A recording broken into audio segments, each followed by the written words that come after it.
Hello everyone, welcome back to my channel. This is Nishita Maharoof with you. I am a self-belief coach, I am an author, and I'm a mom to three awesome daughters. This is my second YouTube video and I have prepared some really interesting stuff for you with Amina, my daughter. She has no idea what it is about. I prepared some wonderful questions so that we can look into what she has to say. So, without wasting any more time, let's quickly get into the video. Enjoy. Our next question is students to come out of it. So, what was the question? Wow, good answer, yeah. What like this, when we go for a hug, she just shrugs. She just shrugs. So, our first question is, what does love mean to you in 5 words? For me, love in five different words. Yes. Yeah. So for me, love, 5 words that comes along with love is respect, trust, empathy, lots and lots of caring, and also space. All of these 5 things together, I feel, is what love means to me. Our next question is, what 3 things irritate you in any relationship? When I see somebody who is incompetent, and I don't mean like they have to be super skilled in everything or stuff like that, but people who just generally do not take responsibility or try to find their answers out, try to figure out the problems that they are facing and come out of it, ask for help, and just consistently try to become better. So if I see somebody who's stuck in something that happened in their past and they're living their entire life in that moment, I don't I feel sorry for them, but only for a little while. Then I think people who pretend to be somebody who they're not, like for example in a social gathering, I'm sure you guys have also have experience with A lot. experience with uh, similar kind of people who pretend to be somebody who they are not. They have such self-worth issues or self-esteem issues that it's so difficult for them to just be themselves in whatever social gathering, and they try to be someone they are not, and they talk like somebody that they are not. People who don't believe in God, people who question the existence of God, I understand them, of course, but it's not something that I want to associate with at all. Like I can't associate with it. I don't want to talk about it. I don't mind what your beliefs are. Of course, I have free will, you have free will, go ahead. I will not be interested in having a conversation or having a relationship, having a friendship, having any kind sort of human interaction with somebody who questions the existence of God. Let's go to our third question.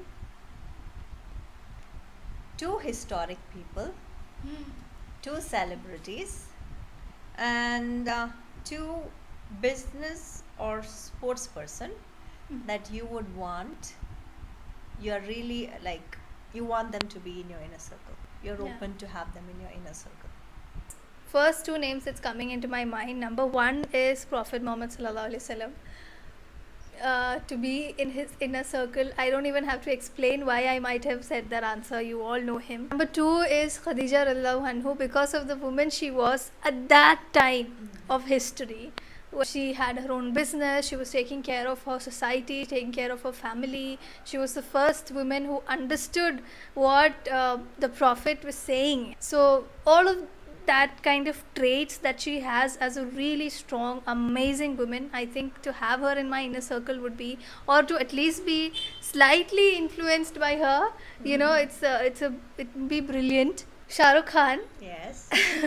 not just because of the fact that he is such a big star, but from every single interview that we listen to him speaking, it just makes me feel like such a warm personality, such a down to earth personality, and the way he makes other people feel around him I think that's something that lots of people lack, and I am a big watch fanatic. I love watches. My entire childhood can be summed up into watches because I've loved watches all my life. So that would also be a good bonus point to have him in my inner circle. I think in business, Ratan Tata, Yes. for obvious reasons. And the fifth name would be Leonardo da Vinci because of the kind of eccentric life he lived so long back in a civilization that we can't kind of even imagine how people lived back then, and he's done such wonders in all of these areas. So I think to have him in my inner circle would be eccentric. And these are the five: Prophet Muhammad Sallallahu Alaihi Wasallam, Khadija Radiallahu Anhu, Shah Rukh Khan, Leonardo da Vinci, and Ratan Tata. Five people in my inner circle, including me. 3 out of the box experiences you have had that demanded courage in your life until now. So many experiences in my life had demanded courage. The first one that's coming into my mind is my marriage. My marriage has demanded a lot of courage, not just from me, but from her, from my grandmother, from my partner, all of us, to make it happen. And I'm just so happy and I'm grateful every day that we didn't give up and we made it happen, because happiest I've ever been after I've got married. So my marriage has required a lot of courage. That's the first one. Number two, I think, was also dropping out of my college just after 7 to 8 months of starting college. In the first year itself, I dropped out of college because it was so clear to me that this is not what I want to pursue. This is not what I want to do. Even though I loved my college, I had great friends, and the 7 months that I did spend there, I did leave a mark, and they also left a mark on me. So that was great. But very soon I realized that this degree or studying this way is not what it's not what's going to get me to my long-term goals. Just so the third experience that required courage would be the week-long trip I took to Goa. I guess so. Yeah, just when I was 18. Now it's not a big deal. Now people travel a lot, girls, boys, everybody travels a lot, and I'm so happy to see that kind of a change that's come in. But 6-7 years back, that wasn't the case, especially to a place like Goa, which is so, I think, taken out of context a lot. But that required a lot of courage from my side, and also from my mother's side, to let me go like that. This is a very interesting question. Okay, you ready? Yeah. Okay, how do you want your bond with your siblings to be 20 years from now, inshallah? Good friends. Good siblings, good friends. I think, especially in India, I've seen this narrative that as the siblings get older, I don't know what happens in their relationships, but something goes wrong and they become very distant. They become very formal with each other. I don't want to be like that. In my case, for both of my sisters, I want to make sure that I do everything I can in a way that I can be their friend, but also at times I can have that space to be an elder sister. I love to see them have fun, but I also kind of have the disciplinarian in me to kind of tell them to don't cross a line. Right? So that's what it would be. So 20 years down the line, I would be 45. I think I'd want to be the biggest support for both my sisters. I want to be the person that both of them can come to if they're facing anything in their life, and I want to be in a place myself that I can just close my eyes and help them out no matter what. I hope that God takes me there, but inshallah, that's who I want to be. Inshallah. A cute answer from Amina. I loved it. I hope you guys did as well. So let's move on to the next question, right? What would you want to do more often with your mom that we may not be doing much now?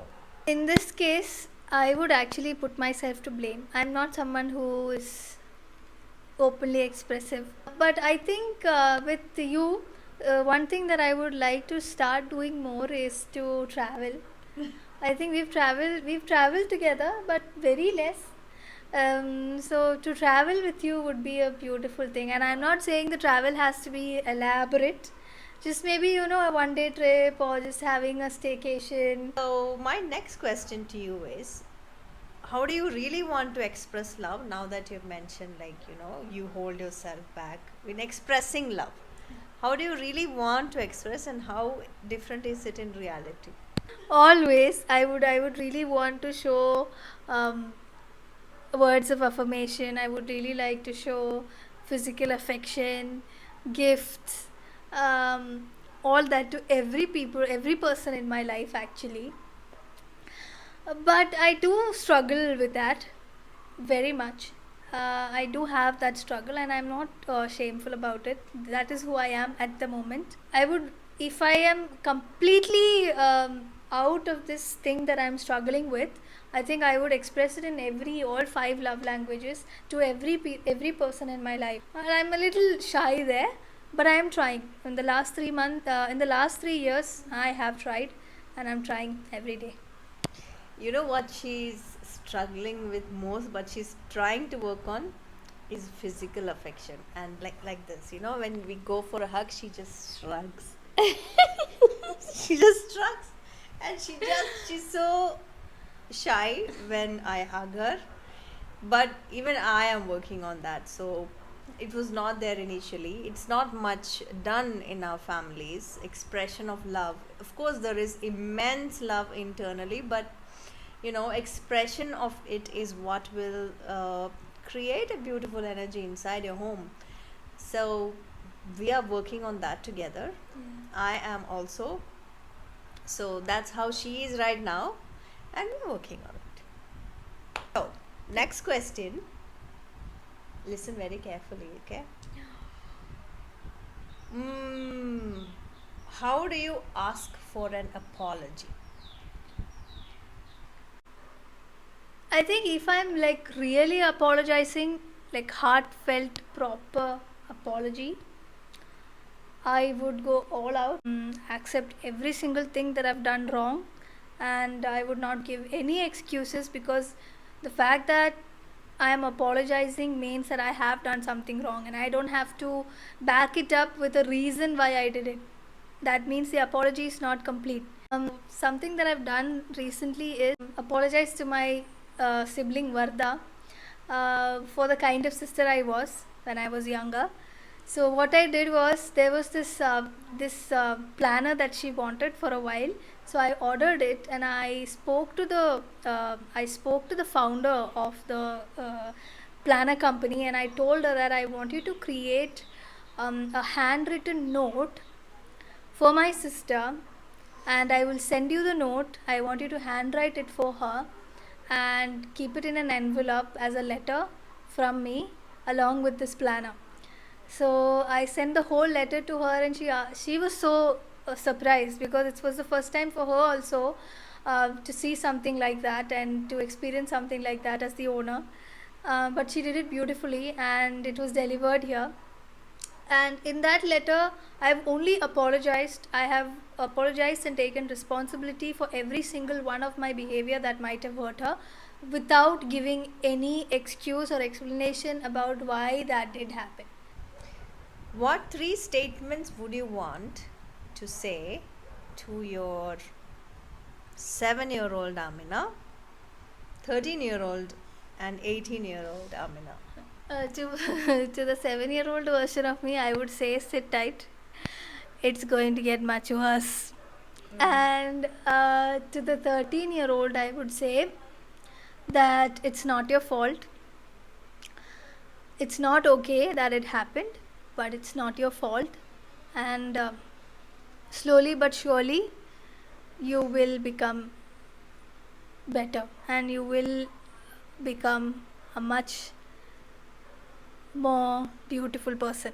And to my 18-year-old, I would tell her that you're rocking it. just go do whatever it is that you're doing, because everything you're doing is kind of adding up to the summation of this life that I'm living today. So 18-year-old self was amazing. She was courageous, she was brave, she was eccentric, she did not care about the world, and I'm so happy that she did, and I'm proud of her, because without that version of me, this version of me would not exist. I hope you guys are gaining immense value and also enjoying our conversation until now. Yeah, do share your comments. We'll be really looking forward to that. And do let us know what's your experience listening to all this. How is it helping you? Is it helping you in any way, etc. So, with that, let's move to the final question of the day. Ready? Ready? Okay. If you were granted a wish to design one day of your life, how would that day look like? I would wake up early in the morning, Fajr time. Okay. I would love to wake up during the Fajr time and do my prayers, and then do a little bit of spiritual activities, meditation, um, do yoga. I don't know yoga. She's really good in yoga. She's been doing yoga since her childhood. So I would like to start learning yoga. So my ideal day, I think, prayer, meditation, yoga, waking up early in the morning. And then once that is done, all my family would live in this beautiful house. All my family would come to the dining table where we'll all sit together and have our breakfast. The breakfast will be made by a private chef, so none of us has to cook or go to the kitchen. So we'll all have really nice breakfast together. We'll start talking to each other, and once the breakfast is done, maybe even in my most ideal day, I think I would still be a coach at heart. So I would love to have sessions and take sessions and spend time with my clients. So maybe after breakfast, I'll go into that. Once that is done, after lunch, I would maybe go for a stroll in the neighborhood. I'll just hike and walk and just by myself, uh, getting some gifts without any reason, buying gifts for people, and then coming back home again to the beautiful family, um, having a nice evening tea conversation with them. Of course, continuing all my prayers during the day, and then at dinner, again, we'll all come together to this massive table where all my family could sit, and we'd have a beautiful dinner. We'd tell each other about our day, and we'd just all together send our gratitude to God, and go back to my room, read a book, and maybe have a really nice, uninterrupted sleep, and wake up and do it all over again. With that, we come to the end of this video. I hope you all really enjoyed, and thank you so much for being very honest, vulnerable, and adding value. Our purpose is again to make you think for yourself, about your life, that we are doing these videos, we are taking these steps. It is from our own personal experiences that we have decided to be on this journey, and we have decided to take all these steps, which at one point of time was not at all that I ever thought about. We want to take it forward to millions of people across the world, to make their life better, to make their generation better. Do you have anything that you want to share with the audience? So, thank you so much for watching, and it's been a wonderful couple Yes. of questions. I never thought of the things that she's asked me, so it was fun to kind of sit here and imagine and go back in time and recollect memories. So, I had a lot of fun. Thank you for having me. Thank you again, and thank you, lovely people. Do subscribe to this channel, do share it with your loved ones. Maybe they'll find some value out of it as well. And looking forward with our next video. Take care. Bye bye. Bye. Bye.